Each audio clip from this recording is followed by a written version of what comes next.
It's the World Soccer Talk podcast, the only podcast that focuses on watching soccer on TV, online and apps. Coming up on this week's show, Amazon makes their Premier League debut in the UK, ABC to broadcast 5 games from next summer's Euro 2020, impressions from Liga MX playoffs this far, and competition among low-cost streaming services just gets greater. Plus, in addition to that, we've got NWSL setting the foundation possibly for some smart media moves. Plus, we have letters from you, the listeners, in our mailbag section. My name is Christopher Harris, aka The Gaffer, and I'm joined today by my co-host, Kartik Krishnaiyer. Now, Kartik, you and I both have been very busy the last 2 weeks. Everything from the international break to Thanksgiving, and lots of things going on in our lives. SoccerX, that's right, yeah, SoccerX, because you went to Miami for SoccerX, and I went to North Carolina for a college showcase. Any highlights from SoccerX? Any interesting insights in terms of the TV markets? No, there was just a lot of chatter about CBS and what they're going to do with the Champions League, and a lot of speculation about what Amazon, which obviously now we're 2 weeks on from SoccerX and they've made their debut, what Amazon Prime's going to do in terms of covering the Premier League in the UK market. And it was the people I've talked to since the last 48 hours have thought it was refreshing. Compared to now, granted, a lot of these are Manchester City fans, so keep that in mind. Manchester City fans tend to have a built-in grievance against the established British media, right? Which is something that, if you don't know the history of the fan culture of Manchester City, maybe you can get enlightened on it. There's this perceived notion that the media is dominated by Manchester United fans and Manchester United corporate interests or aligned corporate interests. So there seemed to be a lot of Manchester City supporters who were very pleased with the Burnley Manchester City coverage. Yep. Happy that Nigel de Jong was part of that coverage. Really? Former Manchester City legend, and that and actually, Kartik, let me just chime in here too for listeners who don't know. So this week in the United Kingdom, for the first time ever, this season, part of the rights were bought by Amazon Prime. There weren't many interested parties in it, but Amazon Prime went ahead and acquired some rights to the midweek matches this week in the UK only, nowhere else, as well as, I think, Boxing Day. So there's a lot of matches. And that's the thing, Kartik, too. I think they have a match day at the end of January or beginning of February, midweek. So they've got those 3. Boxing Day, yeah. And then, so they have 3 match days, basically. And that's the interesting thing, though, Kartik, too, with Amazon in the UK. Obviously, the same company that did the behind-the-scenes Manchester City documentary series, The All or Nothing. So there's got to be some kind of love in, or so to speak, between the Man City fans and Amazon. And like you said, too, looking at, say, BT Sport or looking at the BBC or Sky Sports and thinking that they're jaded or they're biased against City when they're probably just trying to be fair and give it some good, fair analysis, we would hope. It's interesting, too, Kartik. I've obviously been in the US. I didn't get a chance to watch any of the UK coverage. But there was a comment on worldsoccertalk.com today from one of our readers. And let me just pull that up too. And that was in regards to the UK coverage. It was from a person that uses the username me, M-E. It's not me, it's somebody else. But anyway, he says, the Amazon UK coverage is fantastic. Every single match has its own studio presentation, all live from each ground, its own commentary teams, and a separate live goals look-in show with its own presentation team.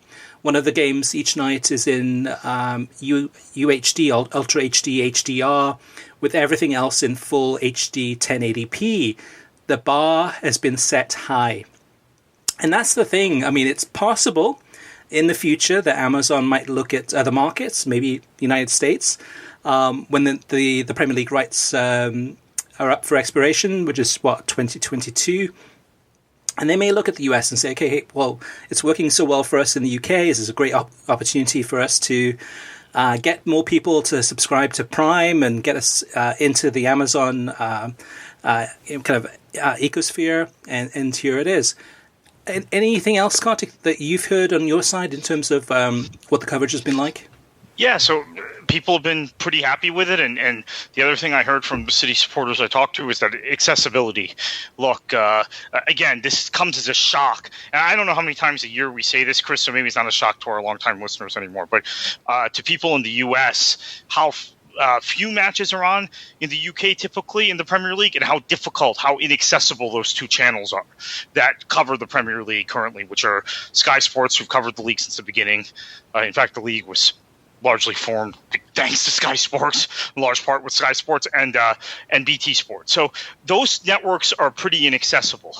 Amazon Prime is a lower price point and a lot more accessible to the average British household. So outside of Match of the Day, which is on terrestrial television, and you get the highlights and you get the Match of the Day treatment, this is the most accessible. Say the people I've spoken to that they feel the Premier League has been in some time to them, which is interesting. In fact, there's one contact I have in the UK, and I know he listens to this show actually, who told me he hadn't seen a Premier League match in 4 years. He's watching the Football League. He's knocking around his local club in the south on the South Coast because the Premier League's just not accessible to people like him, and so he was able to watch Manchester City and Burnley on Amazon Prime, and was thankful that he got to see a Premier League match for a change. Yeah, and some of the commentators, Derek Ray was doing one of the matches. John Champion went over there to do Ian Dark. So in terms of the crew that they use, the talent, the studio, all top name people. So it's an impressive beginning for Amazon. It does make you wonder, like I said before too, about the Premier League, but why not stop at the Premier League? I mean, there's going to be other rights available too. I mean, Major League Soccer is another one that's up in a couple of years, and I'm sure there'll be lots of other soccer rights available too. So obviously the UK being a very extremely soccer-centric market, that's the big one there. But we'll have to wait and see. In the United States, hopefully we'll see some Amazon bidding on some of these rights pretty soon. Now, Kartik, anything else from this past week? Well, actually, we haven't talked about anything from this past week that you've watched. Well, actually, let me chime in here, Kartik. One thing that I find that at this time of the year, we're entering that phase, that busy time of the European soccer calendar, where the games are coming thick and fast. And to me, they seem more exciting. They seem more open-ended. We've had everything from, lots of 2-2s, 3-3s, a lot of defensive mistakes, a lot of teams pushing harder, which leaves holes in the back sometimes. It's a busy time. It's an important time of the season. But the Norwich-Arsenal game over the weekend I enjoyed. The Man United-Aston Villa game. The last Thursday's Sporting Braga against Wolves game, played in the rain, really, really good game. Monday's Mainz against Frankfurt game was another great one. The Newcastle-Man City match I thought was intriguing in terms of the back and forth and just some spectacular goals there. What do you think, Kartik? Do you agree that is this just a kind of a myth that it gets more exciting, or are you feeling it? Well, I think the matches are exciting. I think they're entertaining. That doesn't mean that it's quality football. I think the best match from a football perspective was Atleti and Barcelona. That was a match that took an absolutely brilliant goal to break a 0-0 deadlock. Yeah, brilliant goal by Messi toward the end of that match. But and I wonder also if Simeone, they spent more money now. They've got some really good attacking players. Obviously lost Griezmann, but maybe he's having a hard time adjusting to playing a more fluid, free-flowing, entertaining style. But yeah, I think that these matches have been entertaining. I thought there were some very, very entertaining matches this weekend. Although we saw some good defending too, because I think you had to have very good defending from Leverkusen to see out that 2-1 at the Allianz against Bayern. Thought that was a very, very surprisingly good defensive performance in the second half, given how Peter Bosch's teams often defend in those situations, and particularly have defended against Bayern in his history of playing Bayern at both Dortmund and Leverkusen. And then I think, quite honestly, this might sound ridiculous, but I think Manchester United given that match was fraught with danger towards the end.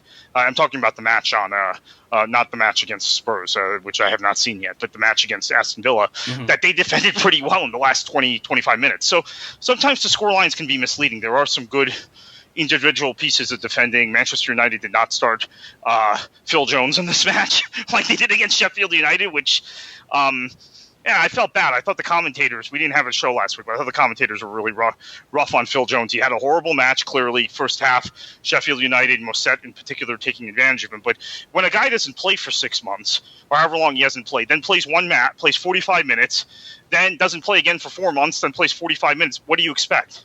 A guy's going to be rusty. So I think sometimes commentators overdo it when they pick on defenders, since we're having this conversation about defenders and watching it on TV. Yeah, just a few things, other things to kind of point out in terms of what I observed this past week or so.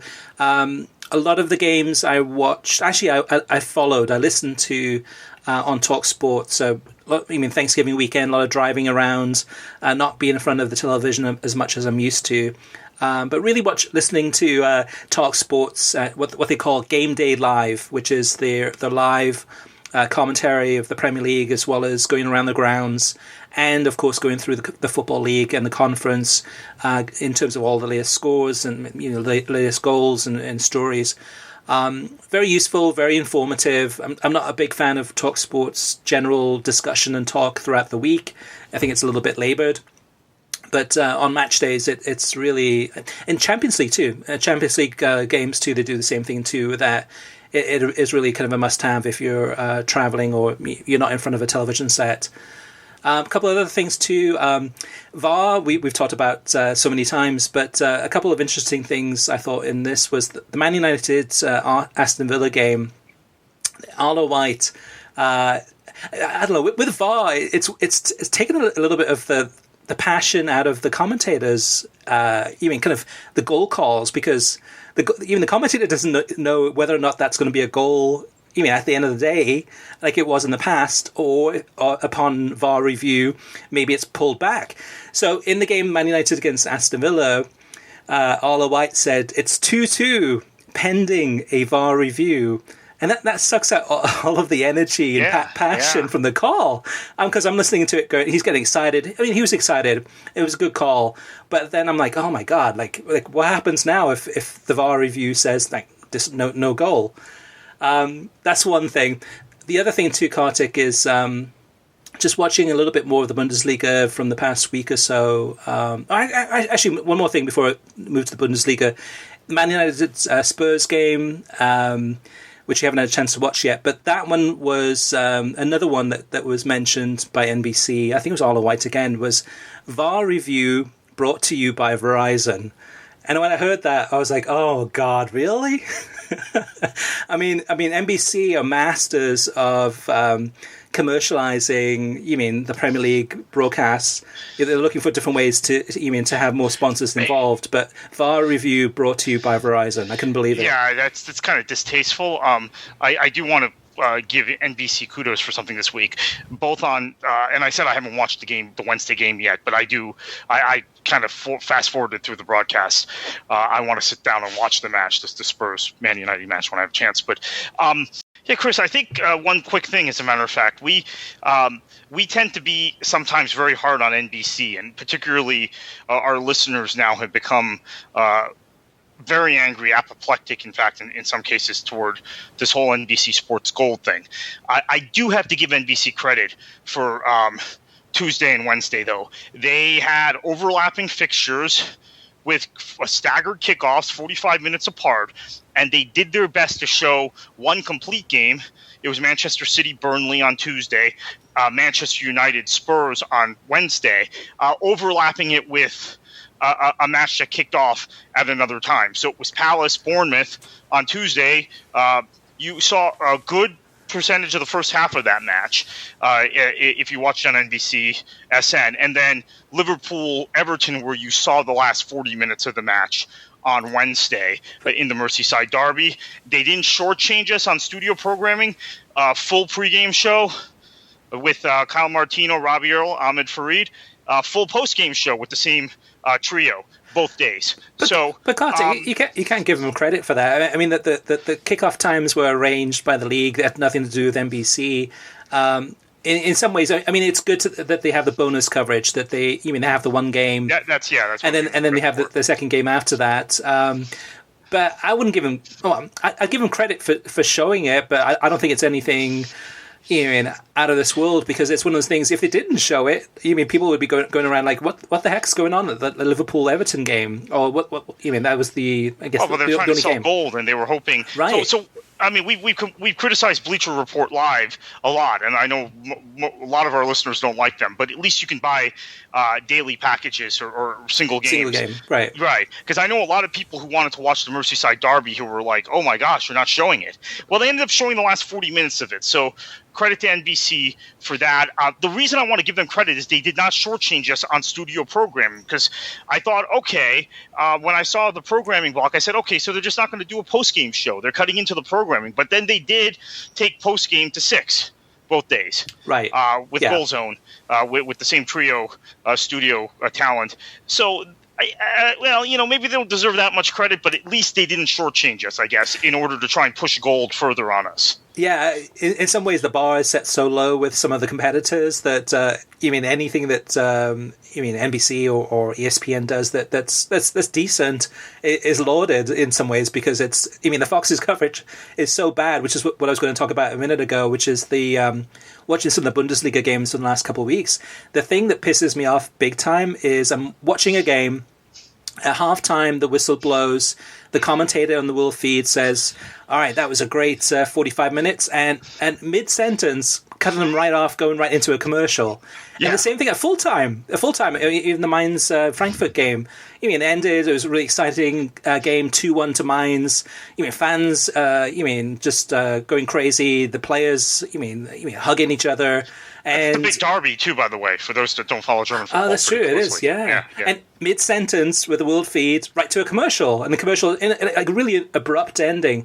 And that's the thing. In the past, a year ago, 6 months ago, we would have had one of the Fox. Could have been Christian Miles or one of the other voiceover talents at Fox. Ian Joy. Voiceover. Yeah, Rogendino. One of them. Yeah. Right. So Dave Denholm. Yeah, Dave Denholm especially, a really familiar voice in terms of doing the voiceovers, saying, okay, well, that was full-time with there. Mainz, wasn't there a great victory for the smaller club? And we'll be right back after the commercial with some additional information, whatever it may be. But they don't even do that anymore. So I don't know if they've cutbacks, layoffs. They just don't care. But when matches are on FS1, this is the really bizarre thing.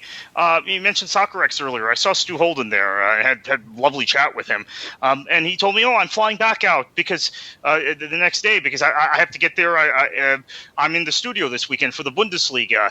And the conversation basically was, "Oh yeah, the games are on FS1 this weekend." So of course you're doing a full studio. You're making sure you've got Holden in there. You're making sure you got Lawless available, Ian Joy, etc. But then when the match is on FS2, they pretend like it's an infomercial. I mean, so that's the other thing is the schizophrenia, because I think Fox genuinely has done a decent job, if not better than decent, in broadcasting Bundesliga games on FS1. And I am going to miss it next year. I know people have hit me hard for saying I'm not thrilled. I'm a skeptic right now of this ESPN deal, and would have preferred for the league to stay on Fox. But maybe I'll be convinced. But what are you missing though, Kartik? What will you miss next season? I'll miss being able to when the Premier League. I know so many people think the Premier League is no, football. Not about the league. When I want to change the channel. Not about the league, but Bundesliga match. What about Fox's coverage? Do that. Next year, I'm not going to be able to do that. Right. I'll have to turn on my iPad or go to Roku or something. I mean, that's right. You're going from FS1 to ESPN Plus. Yeah, I get that. And for me too, I mean, for me to go ahead and watch FS2 or FS1 or whatever channel it would be, and then to watch it on ESPN Plus, it's not a seamless transition. I either have to go from my Amazon Fire TV stick to my Roku, or I have to go to the source, input source, change it. It's not an easy kind of flipping the channel as it is with cable or satellite, or depending on how you have your Amazon Fire set up. Or Roku or whatever device, Apple TV, etc. I'll give you that. What I will not miss is Fox's coverage of the Bundesliga. In many ways, it's almost like a bubble. So you're running into Stu Holden. That's great to talk to him, and he's excited about the Bundesliga. But the bubble that they're living in is that they think that people know when these games are going to be on. And the reality is, I have no idea each week until a few days before. And I'm covering the TV schedules religiously. If a game is going to be on FS1, FS2, or even the Mainz Frankfurt game that was on Fox Soccer Plus on Monday. Leverkusen Bayern was too. I wanted to point that out, Chris. Thank you for bringing that up. And sorry to cut you off, but I want to point this out. That it was a free preview week for Fox Soccer Plus, so I got to watch that match, which for me was one of the best matches of the week. Against results of the weekend. But why was that match on FS Plus? So this is where there's an accessibility issue, right? Because the reason it was on FS Plus is college football was going on FS1, FS2, and college basketball on FS2, college football on FS1, and Fox. Now this was one of maybe 2 or 3 weekends in a year when you have both college football and college basketball going on in mass. Generally, that does not happen. So generally, that game would not get bumped at FS Plus. However, it did get bumped, and those are 2 big clubs. That was a big match. 2 clubs that are also in the Champions League this season. So I thought it was just very lucky for me personally that I got to watch the match because it was a free preview weekend for FS Fox Soccer Plus. Well, that's the thing, though. I mean, I didn't know about this free preview for Fox Soccer Plus until you mentioned it. I mean, probably most of our listeners probably didn't know either. It's like, I mean, they have this entity, they have this channel. There's a free weekend. They're not even letting people know that it's available for free. But the other thing, and you know what? I didn't know it either. So I went because the Premier League match at 12:30 Eastern was Watford and Southampton, I think, right? Yeah. I don't want to watch that match, and I knew Bayern was playing Leverkusen, so I looked on FS1, wasn't there? Looked on FS2, but then on my program guide, I saw Fox Soccer Plus was bolded. I said, that's weird. Why is it bolded? I don't get that channel because they leave the channels you don't get unbolded. Right. And I went to there, and it was a free preview. Yeah. Well, so otherwise, I wouldn't have known. I wouldn't have seen the match otherwise. And that's one of that is probably my biggest complaint about Fox Sports is communication. It's just the basics. Just that they have all these properties, they have all these rights, they have all these channels. They have some good talent. They have some good studio talent. They have some good commentator talent. Some not so good, but for the most part, decent. But the issue I have is just communication in terms of just the basics, getting the information out there to soccer fans, to websites, to journalists, etc. Monday's game, Kartik, the Mainz Frankfurt game, which probably most of our listeners didn't watch, which is fine. There's no problem with that. I watched it. I enjoyed it. But the reason that was on Fox Soccer Plus is because there was something else on FS2. And I think it was Kevin Egan, over the weekend, probably on Monday, tweeted out and said, like, hey, does anyone know what channel the Ballon d'Or is on? And I thought to myself, I don't know. Is it on? Usually it's on YouTube. FIFA has the live feed on YouTube. Well, I found out later it was on FS2, and I'm like, man, Fox... It was FS2, yeah. FS2 didn't let anybody know that it's actually on that channel. I would have DVR'd it if I'd known that. Right. And that's why the Bundesliga was bumped to Fox Soccer Plus for that Monday game. But this is not just the Bundesliga. This is across Fox Sports. Just the consistency or inconsistency in terms of communication, not knowing when they'll be in the studio, not knowing when they're not. All those things, it's just a really frustrating experience, and I don't know. It seems to be that Fox is kind of blind to that. It just doesn't seem to care, and it's just focused on U.S. men's national team, U.S. women's national team, Major League Soccer, and the World Cup and the Women's World Cup, and maybe Gold Cup too. And that's about it. That's all they seem to care about these days. Yeah, and I don't know how much they really care about Major League Soccer. I don't think their MLS coverage has been. It's still. ESPN took a step up where, we said this on a couple podcasts ago with John Champion this year. I don't see any sort of response from Fox, equivalent response or anything even remotely resembling that. I do think they put a lot of effort into the U.S. men's and women's national team. That I will say. Sure. All right, Kartik, let's move on to the TV streaming news, and we've got some big news this week. Yeah, it's been a pretty big week And again, we haven't been with you for a couple of weeks, so a lot's happened. ABC is going to televise 5 games in the Euro 2020. You reported on it on Tuesday, Chris, and a lot of excitement about that. However, I wasn't so excited when I saw the matches that they're showing, right? That it's unfortunately the time slots that those ABC time slots fit into were matches like Poland and Spain, and I think Russia and Germany? Oh, Belgium. Russia and Belgium. So that could be a competitive match, but we think Belgium is going to win that. Spain, Poland, same thing. And the final will be on ESPN, like it has been since 2012. 2008, it was on ABC. But it's good to see ABC's now working its way back into the soccer space. MLS Cup was the first match on ABC since the 2014 World Cup, that we think, or 2016 Euros. And obviously now 2020 Euros, there'll be 5 matches on ABC. Yeah, and with this one too, with ABC especially, as well as ESPN and ESPN2, I mean, this for me will be ESPN's opportunity to advertise, really, the Bundesliga coverage and ESPN Plus. I mean, this is a great way for them to, I mean, over the air 5 games as well as ESPN and ESPN2 is really get people excited about the Bundesliga, and hopefully, I mean, from their perspective, Germany will do well in the tournament, and a lot of those players you can see then on ESPN Plus starting in August of 2020.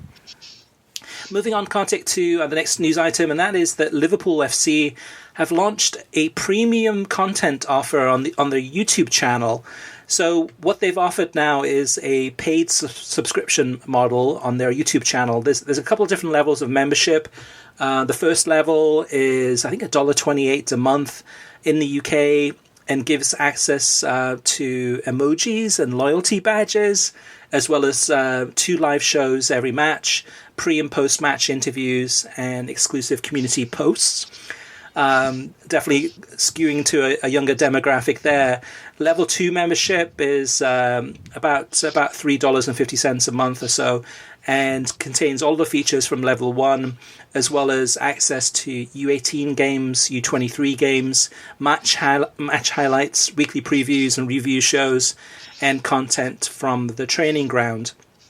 To me, Kartik, this is just another way for Liverpool to look at ways to monetize. I mean, to look at trying to get more and more money from their supporters worldwide. Whether or not this will work, we don't know. But to me, in some ways, though, too, it takes away from the broadcasters. I mean, the broadcasters and other YouTube channels out there, they're looking for ways to go ahead and add their own content. Here's another thing here that Liverpool will have first access to a lot of this information, and will be able to talk about and promote and film and shoot and stuff like that for their fans. But yeah, so that's Liverpool launching their own YouTube channel. Next up, Kartik, and this could have some big ramifications, and seems to be, to me, a smart move. Yeah, so this actually was another topic. You asked me at the outset what was discussed at SoccerX, and I made it sound like there wasn't much, but this was another thing that was discussed at length, actually, on a panel discussion, which is Octagon. Now shopping the NWSL's rights for the next 3 seasons. None of those seasons are Women's World Cup years, although there is an Olympics, the Tokyo Olympics in one of those seasons, obviously the 2020 season. So this is a smart strategic move, I think, by NWSL. They're trying, because we've seen a bump come out of every World Cup. We saw a bump for WPS in 2011, then the league disappeared. We saw a bump come out of 2015 for NWSL, now a really big bump come out of 2019, but it's never been sustainable. Octagon is shopping the league to partners that want to be part of the league, not just part of World Cup mania. So watch this space. I think this is a very, very big thing. There's a lot of speculation that also about contracts and players and U.S. women's national team players. Sam Kerr just left the league, made her debut with Chelsea recently. So a lot going on in the NWSL and women's football space to keep an eye on, and it has huge implications for media rights and for the domestic league here in the U.S. Yeah, I like this move for a lot of different reasons. Most of all is trying to add value to the NWSL in those non-World Cup years. So in the last few years, we've had several different. We had the Lifetime had rights, A&E had rights to NWSL. I think was it Yahoo Sports. Yahoo Sports did. NWSL.com. I know we're forgetting someone else. I mean, the actual website. Verizon. What was that thing called? Go 90. Go 90. So, and that's the thing. It's been very inconsistent. It's been almost like 1-year deals or a 1-year deal that was actually Fox showed early. Games coming out of the 15 World Cup too, NWSL World Cup, NWSL matches, and then now ESPN. So that's 5-6 broadcast partners in a short period of time. Yeah. Lifetime had invested in the league, and then the league bought back that share of the business that they had sold to Lifetime, and some people who cover women's soccer very closely have questioned the wisdom of the league parting ways with Lifetime. This might alleviate that. This Octagon deal might soften that blow. Yeah, it's a smart move because it really is trying to get a firm foundation, saying okay, all right, let's do a 3-year deal. And let's have someone commit to those 3 years and go all in, and we'll work closely together with them to make this a success, rather than kind of the short-term vision, which has for a lot of soccer fans in the United States, if you ask them about NWSL, who's broadcasting those games, there'll probably be a lot of confusion. But whoever gets the rights for this 3-year deal, hopefully will get the word out really, really well, and then people will know where the home of NWSL is. Now, moving on, Kartik, an industry analyst this week estimates that the MLS expansion fees could increase from $200 million to as much as $600 million for teams 31 and 32 in order for team owners to try to recoup their investment in the league because the TV revenue numbers don't work otherwise. Now, currently, MLS owners are making less than $3 million a year from TV revenue based on the current TV deal that generates $90 million a year for the league for rights to Major League Soccer, US men's national team, and US women's national team. But that $90 million is split between 26 franchise owners. Now, in an interview with Glenn Crooks on Pro Soccer USA, industry analyst Corey Leff said, quote, "If the TV media rights deal is only generating $3 million per team, the question becomes, is there anybody that's willing to buy a $600 million asset that generates $30 million in revenue? That does not sound like a great investment." So some really kind of sharp remarks here from that industry analyst. And with MLS expanding so quickly, which is good news in terms of money pouring into the league, you look at other leagues from around the world. You look at, the Premier League, you look at the Bundesliga, you look at La Liga, and most of the revenue that those top leagues generate are from television revenue. I mean, that's really kind of the fuel that drives these clubs to be able to get that big, huge amounts of money to go ahead and buy some of the best players in the world. And in the United States, you don't have that. Yes, you do have a TV deal that's split between Fox and ESPN and Univision, but that's also split then between MLS, US men's national team, and the US women's national team. So in this next TV deal, which is coming up 2022 roughly, 2023 actually, it's going to be more important than ever for Major League Soccer to get a big amount of money in order to go ahead and justify to a lot of these owners that are spending $200 million for a team. And as this analyst predicts, it could go up to $600 million for teams 31 and 32. Now, last but not least, Kartik, just a couple of quick items, and that is that Fanatiz, which is a streaming service that specializes mostly in South American soccer, they've now added Gold TV in English to its list of channels available. And that is, they're, I think, $7.99 a month. You get Gold TV both in English and Spanish, as well as all of the beIN Sports channels, including the beIN Sports Connect channels and TYC Sports and much more. And then there's another new streaming platform called VidGo, which I've recently found out about. They're in the US, another streaming solution. This one is $14.99 a month for the English package, which includes beIN Sports and a ton of English language news and entertainment channels. They also have a Latino Mass package, which is $24.99. That includes beIN Sports and beIN Sports en Español, as well as TYC Sports, Azteca America, and much more.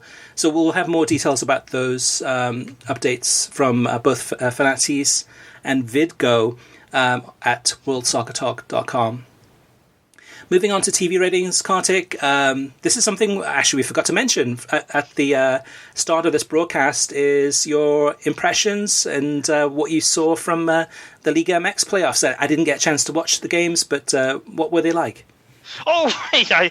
I forgot that. I was going to mention that on the outset. The first leg of Club America Tigres was on Thursday night on 2DNA, and the wraparound coverage they give for Liga MX is phenomenal. And Univision has always been good at covering certain teams and certain aspects of Mexican football, and obviously we've had matches on all kinds of different channels here: Telemundo, Azteca America, ESPN Deportes, whoever, Fox Deportes through the years. We still get some Tijuana matches on Fox, but the partnership with Televisa, I think, and the more integration of Televisa features into these, although, I know there are people who will, of course, question all of that, considering Televisa is a shareholder in a number of these clubs, but that we're talking about. But just ignore that for a minute. And in fact, there was a time when the Premier League had a similar arrangement with B-Sky B being an investor in several Premier League clubs. But the coverage is just very comprehensive. It feels like a big deal. They present really well. There is obviously the classic Latino passion from the commentators, but just the camera work, the production quality is better than historically Univision and Telemundo were in their own productions, right? When they were doing their own productions of soccer matches, of football matches. So that's the first leg. That was on Thursday night. Sunday night, the second leg was a phenomenal match. Tigres, these are two of the big clubs, obviously, in Mexican football. Club America being the best supported club. I had a back and forth, as some people may have seen on Twitter a week ago, after the Copa Libertadores final. Is Club America more popular, or those two teams that were in that final, right? And maybe it's my point of view living in North America. I think Club America is one of the biggest clubs in terms of support in the world.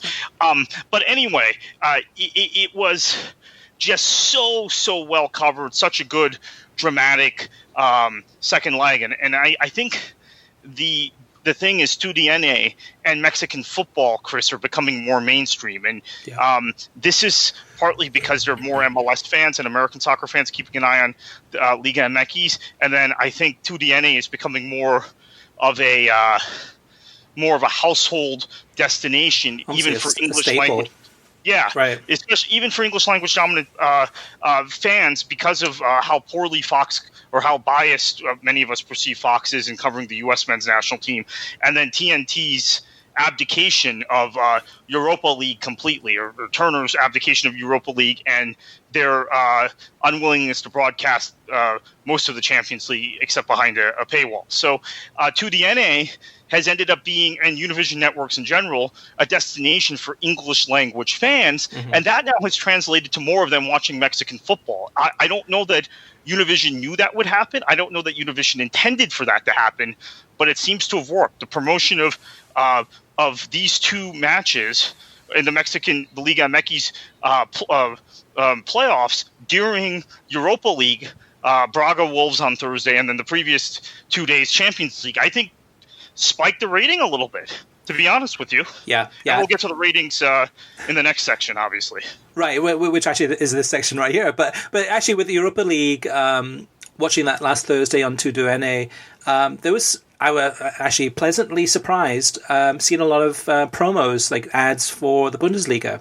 They were talking about this weekend's coverage. Up on, Sunday was Bayern Munich, and then Monday was Mainz, and so on and so forth. So that's good to see, because I'm not seeing that on Fox. But going back to what you were saying about Liga MX, is one of the biggest secrets in the United States in terms of for soccer viewers is that a lot of these games are available in English language. So, for example, Tigres against Club America and Club America against Tigres, both of these two games, you mean the quarterfinals, the first leg, second leg, collectively on television got 3.7 million viewers. So I think each game averaged about 1.8 million viewers per game. Just enormous figures there. But both of these games and other Liga MX playoff games and regular season games too are available in English language. There's a few different options to choose from. But we have an article on the homepage of worldsoccertalk.com, which is how to watch Liga MX in English language. And it goes into the details and shows you that. And that's something too that from my perspective before copy editing the article, I knew of some of it, but not all of it. So it's something that we're learning more and more. And I think Univision, I think they're strategic with this. I think they knew going into buying a lot of these rights that this could be something that would be interesting to English language viewers as well as bilinguals. I mean, it's more and more people in the United States are bilingual. And Univision has acquired a lot of the English language rights to these clubs, as well as Fox. Fox is beginning to acquire some, even though they're not communicating and letting anyone know about it. So, it's exciting times. And that's the thing, too. I think it's more and more of us are starting to watch Liga MX. It just takes time. It would take probably a lot longer because we're learning more about the clubs, about the history, about the rivals and this, that, and the other, and how it works in terms of the playoffs. So in the last few years, I've come a long way.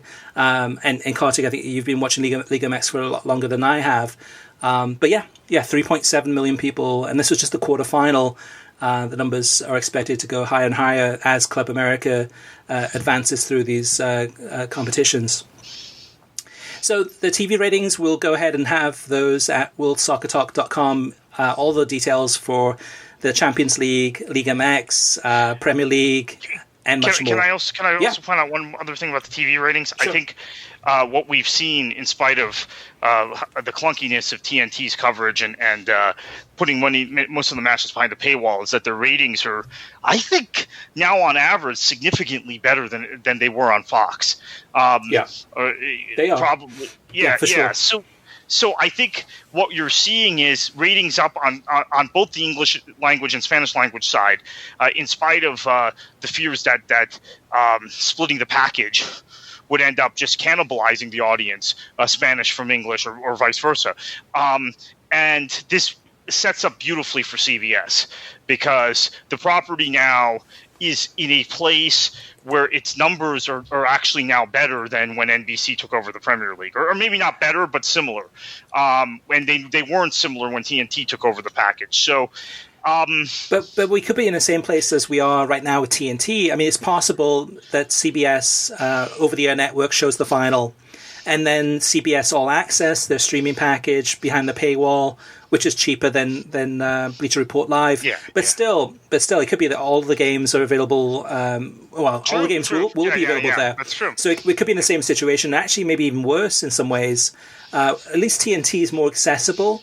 But and again, too, we don't know what the details are yet. Nobody knows yet in terms of CBS what they're planning. We're hoping that they make the right decisions and learn from the mistakes that Turner Sports made with the coverage of the Europa League and the Champions League. And there are ways to make it work and probably find the balance between being able to generate revenue through streaming products, but also at the same time show more games on television, which would hopefully then lead to more sales on sign-ups on the actual streaming side again. But again, we have to wait for CBS to make their announcement and get more details. And as soon as we do, we'll share those with you, the listeners. Now, Kartik, moving on to the listener mailbag. First up is Dave Brunk. And Dave says, I was out for a run and listening to the pod. Kartik's mentioning of the big three networks and how those of a certain vintage have a different point of view on Fox cracked me up. Thanks for the laugh. Actually, we had a few people mention that too, Kartik, on Twitter about you sounding very vintage. Trey Hamilton says, my questions are what happened to all of the Liga games on beIN Sports Connect?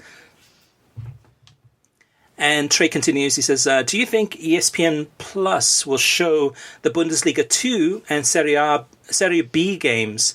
And just curious, how many games do you guys watch in a week on average? Keep up the good work, guys. So Trey, what I do every week is I basically kind of write my own notes from the games I watch, and then just and that way when I do the podcast with Kartik, I can look back at those notes just as kind of just to rekindle my memory of what happened in those games. But from this past week, I watched 14 games, so an average of two a day. Sometimes more on weekends, sometimes less on weekends. It just depends what's happening with my kids. But roughly about 14 is probably a good number. Do I think that ESPN Plus will show the Bundesliga 2?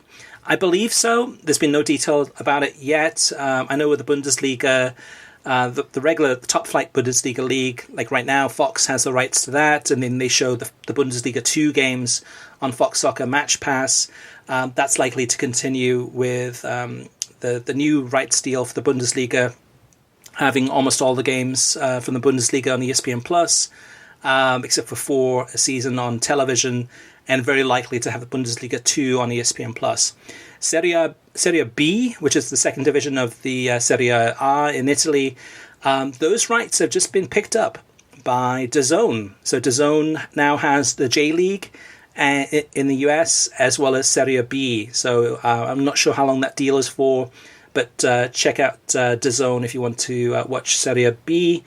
And what happened to the League Earn games on beIN Sports Connect? It used to be, up until maybe a few months ago, or maybe even a few weeks ago, that beIN Sports had almost every single League One game from France every weekend, and almost all of those games were on beIN Sports Connect, other than the PSG games. What's happened in the past couple of months, I think it is that those numbers of games, maybe there was like eight a weekend on beIN Sports Connect, are now roughly 1 or 2. I don't know why. I haven't looked into it.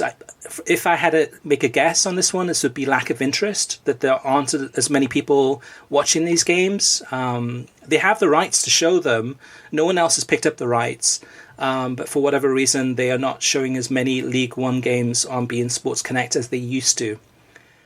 All right, Kartik, how about you? How many games you think a week do you watch on average? I guess maybe 6 or 7 matches a week, right? Or more. I guess, yeah. Let's just be conservative and say about 7. So I think that it's kind of a similar thing. How do I keep track? Similar to you, take notes. Sometimes I have to go back and watch portions of the commentary and the studio to make my proper notes about that aspect of it, and not just the game itself. Yep. And sometimes I actually go back to some of my tweets, and that'll help refresh my memory too, some of the things, some observations I made. Next up is Nathan, and Nathan says, first off, love the podcast and the insights, so I'd like to talk about the upcoming Euro 2020 and ESPN's coverage. Its most likely studio coverage will originate from Amsterdam, since the IBC, the International Broadcast Centre, is located. Since Bob Lee and Mike Tirico left, there is no clear replacement as the host, although I think Steve Bauer, who hosted last time, would be an excellent choice. He's been presenting for Premier League TV and is set to present Prime Video UK's Amazon's live goals show for the Premier League this week. It could also be a smart move to partner with UK partner BT Sport and take advantage of their excellent production crew and on-air personalities such as Jake Humphrey, Daniel Curry, Matt Smith, Lindsay Hipgrave, or James Richardson could be added to the presentation team, as well as a multitude of pundits and commentators like lead commentators Darren Fletcher, Ian Darke, John Champion, and Adrian Healy will most likely return, and possibly Derek Ray. Before we go on and read the rest of Nathan's comments there, Kartik, what do you think as far as a host? Do you think that they would go with the UK presenter like Steve Bauer, or do you think there's someone on the US side that might take that instead? Well, they've used Steve Bauer before, and obviously they've used Lindsay Hipgrave in the 2014 World Cup as well. They do have a partnership. I think they would probably, and Daryl Curry previously did features for ESPN and the US coverage. And Setanta. And obviously Setanta before that, as with James Richardson, Setanta before that. I think they would probably throw in a US based host. Maybe it will be Dan Thomas. That's possible. Yeah. Or it could be Adrian Healy hosting the studio show. Don't discount that, although they'd probably want him calling games, right? Right. But it could be because there is and there's also Alexis Nunez, who's now in based in London, right? Yeah. You get basically it took a move to the UK, I think, almost a year ago now, and is doing things based there. A lot of Alison Bender's old work when she was with ESPN. So I think they'll probably they might take a few pieces from the BT team, but I think they will have an ESPN stamp on the lead presenter, whether that's putting Dan Thomas in that role or shifting in a different direction. And I think you'll probably see a lot of Gab Marcotti and Stuart Robson in their coverage.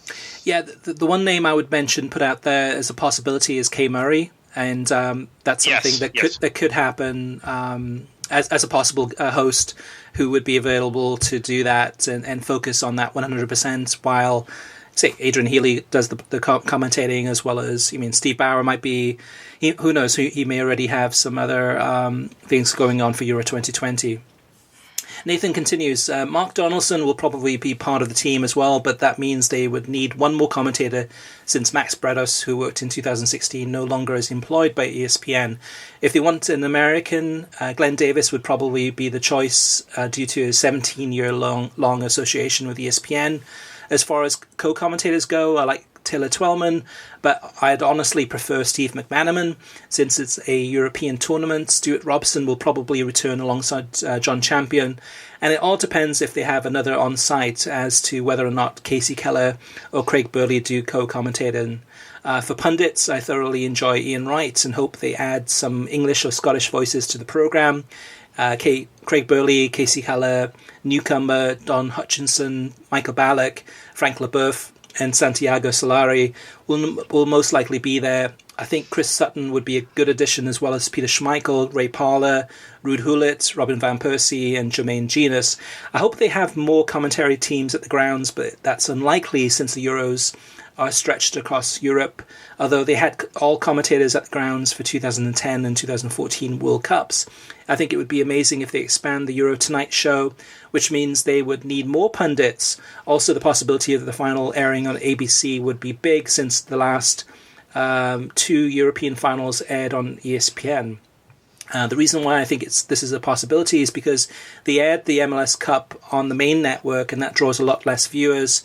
For some reason, I read an article that implies that NFL host Trey Wingo would host the Euros. He's a great host for NFL, but he has even mentioned on the Rich Eisen show that he knows nothing about soccer, so that would make no sense. I'm sure Jeremy Sharp and Julie Foudy will do reports, but it'd be cool to see more reporters too, even though I know you lot don't think reporters add anything.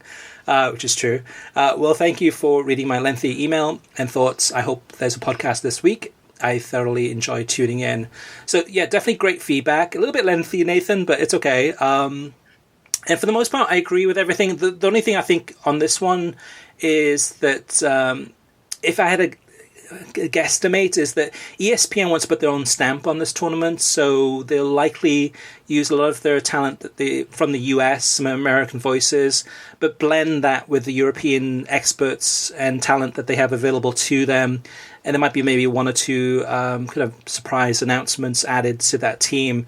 That's what I think that they're going to do, rather than to go to a very UK-centric team of studio talent and analysts, but I'm looking forward to it. I mean, that's something that with ESPN not having the rights to the World Cup anymore, in many ways the European Championship is just as exciting, if not more exciting, than previous World Cup tournaments. And you really have the cream of the crop in this tournament. Should be a good one. Should be exciting. Lots of, of course, a group of death with France, Germany, and Portugal. It would have been great if one of those games was going to be on ABC, but it's not going to be. And then one last thing too about Nathan saying about the possibility that ABC might show the final. Right now, it's ESPN. It's ESPN for the final for sure, unless things change. And I mean, maybe if the numbers are really positive and there's an opportunity, maybe they would change it. But for the most part, it's probably unlikely. Daniel McCurry, he says, listening to the latest podcast on CBS and UEFA rights, someone mentioned CBS will have better streaming than BR Live. Daniel goes on to say, I've streamed the SEC on CBS for the past few years, and it is consistently glitchy. Sometimes it'll jump 8 to 10 seconds and I miss a big play. If this is what we can look forward to with CBS and the Champions League, count me out. Their track record streaming their Crown Jewel SEC package is sketchy, so why would UEFA be any different? They have time to fix this, but if CBS doesn't care to stream the SEC properly, why would they do it for the Champions League?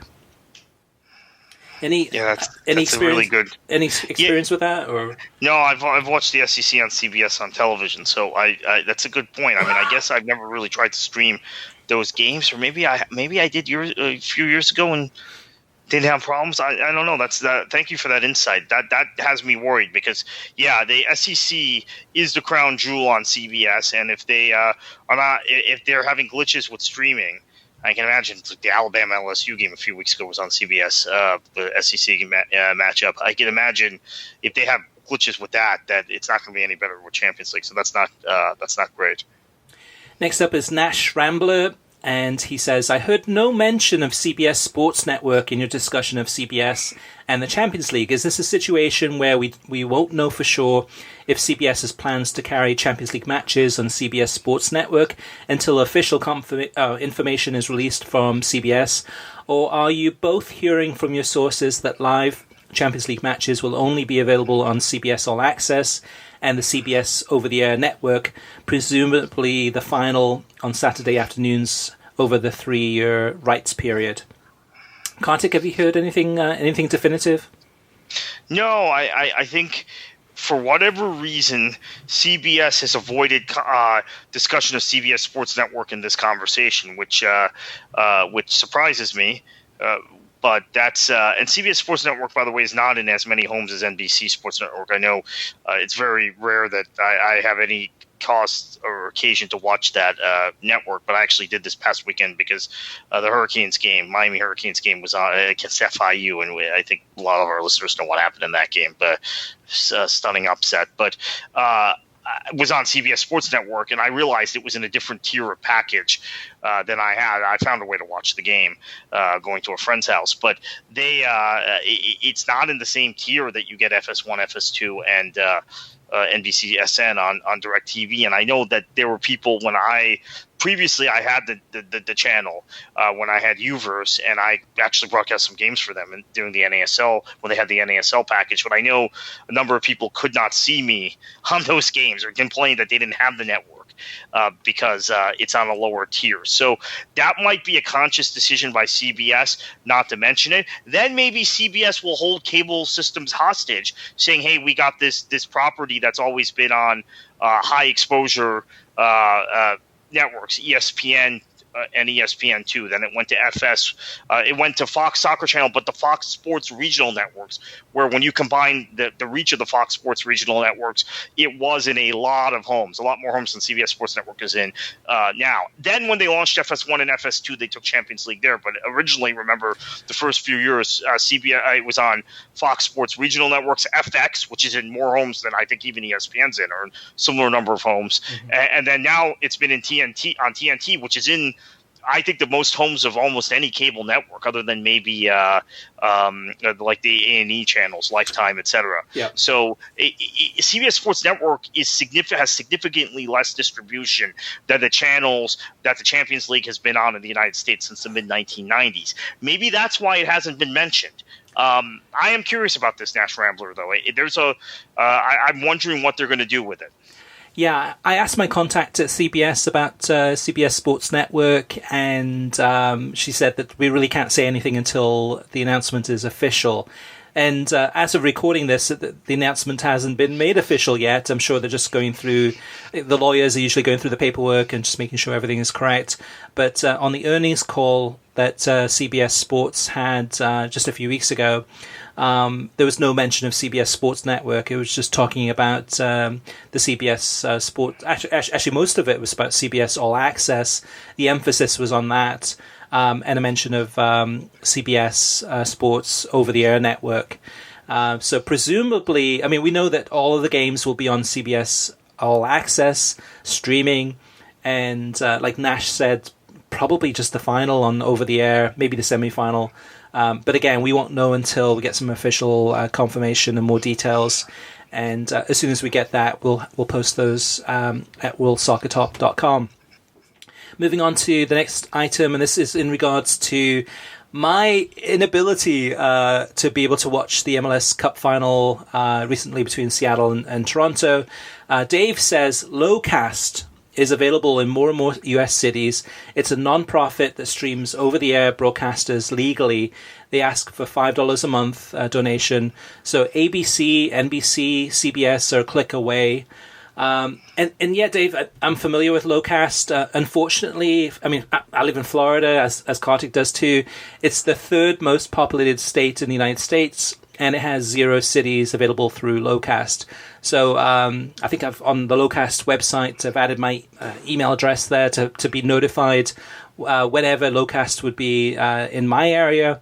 It's probably going to be a long wait, unfortunately. Harry says, my problem with the gaffer's criticism of the MLS Cup viewing numbers is that you did not even watch it when it was on over-the-air television, and you follow it as part of your website that focuses on the media. Kartik mentioned the kickoff time, and to me, more important, this was on a mid-Sunday afternoon going head-to-head against the NFL, where last year's final was on Fox, did not compete against college football, and was played on Saturday night. That does matter. That is why it feeds into your reputation of being anti-MLS. And despite my criticism of the gaffer, I really do enjoy your podcast, as it is always very informative about the media side of the business. And yet again, yeah, I'm not anti-MLS by any means. I'm pro-MLS in terms of the clubs and the players. My beef is with the way that the league has been run. Everything from the calendar to, the TV side, the TV production side of things. And the lack of transparency and some of the kind of governing issues in terms of the way that MLS has been run, as well as promotion relegation. I'll mention that too. And that's the thing, too, with ABC. I should have known better. I mean, this is my job. This is my full-time job. But the last time I watched a soccer game on ABC was 5 years ago. It would have been the 2014 World Cup, I think it was. And probably... some of the games on ABC. So it's been 5 years since I've been able to had to go ahead and figure out a way to watch ABC. And going into it, tried Sling TV and tried some other streaming solutions. Was unable to do so. And I have an antenna, so I could have watched the game. But at that point, I was like, you know what? I'm just going to forget about it and move on.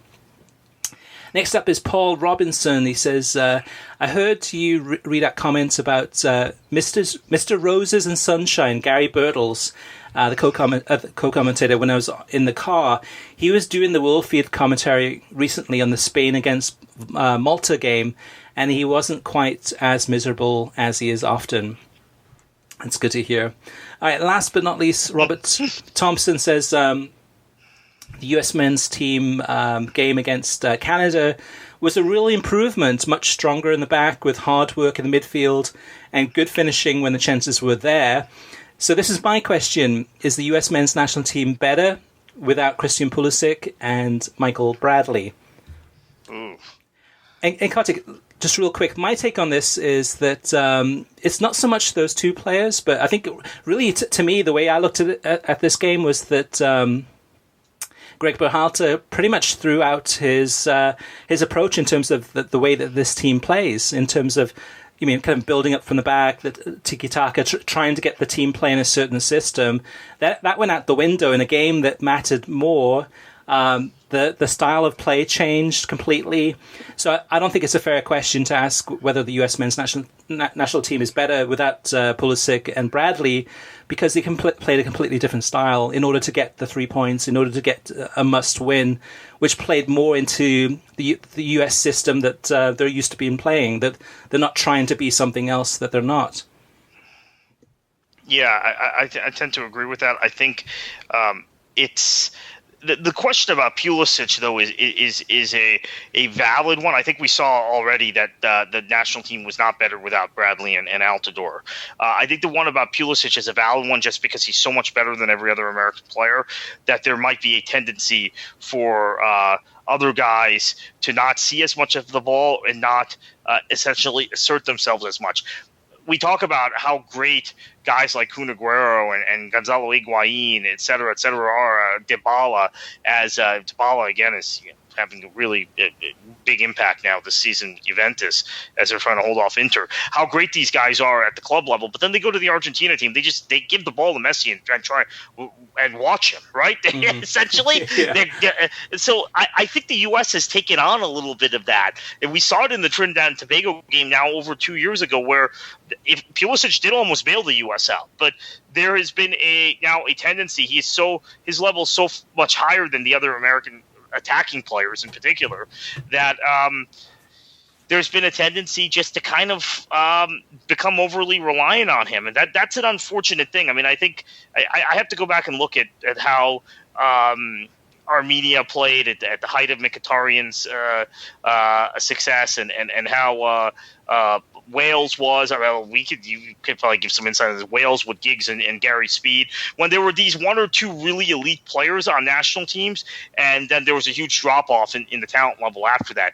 The U.S. is close to that point with Pulisic. I mean, I don't know who you would say is the second most impactful U.S. player that can also at the club level, who's also impactful at the national team level, because even when you look at guys like DeAndre Yedlin and the Bundesliga contingent from the U.S., they tend to play much worse for the national team than they do for their club teams. So it's almost a little bit of an Argentina situation. So maybe when Pulisic is not there, they raise their games because they have to.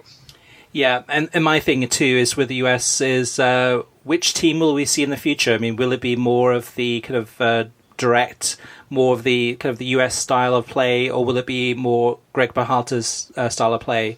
And whether this kind of Canada game was more kind of a one-off, just trying to get them to do everything necessary to win the game rather than like playing this system. And I think in many ways that doesn't answer Robert's question, but that's what I'm more interested in is trying to see in terms of the whole team approach. And while I agree with you, Kartik, in terms of Pulisic, I think a lot of players kind of sit back and just let him go. I mean, just it's one of those things that he is so influential on the pitch, especially for the US men's national team, is that he can create so much, and sometimes other players, their playing levels might drop off a little bit because he's doing so well. All right, so we want to get your feedback. So if you have any questions or comments or feedback or observations or tips, or if you have experienced the CBS All Access and you've gone ahead and streamed the SEC and had some thoughts or some input in terms of what your streaming experience was like, let us know. We want to hear from you. You can always reach us via email, through web at worldsoccertalk.com, as well as facebook.com/worldsoccertalk, and on Twitter at worldsoccertalk. Plus, of course, you can post your comments on worldsoccertalk.com. Kartik, where can they find you on Twitter if they want to find out everything that's going on about the British election and who you think is going to win next week? Yeah, it's going to be heavy on the British election in the next week. So if you don't want any news about the UK election, then don't read my tweets till December 14th or December 12th. KKFLA737 is where you can find me on Twitter. All right, and you can find me at World Soccer Talk. I'll be tweeting there. All right, everyone, thank you for listening. You can get a new episode of the World Soccer Talk podcast every Thursday. Every episode is released on SoundCloud, Spotify, Pandora, YouTube, Stitcher, iTunes, TuneIn, Audio Boom, Overcast, and worldsoccertalk.com. If you like the show, share it with your friends on social media and give us a review on iTunes. We would greatly appreciate it. And Kartik, heading into another weekend, including the Manchester derby, including, I think, Gladbach against Bayern, I think on Saturday morning, which should be good. I have no idea if it's on FS1 or FS2, but it should be good. What should they do? Enjoy your football.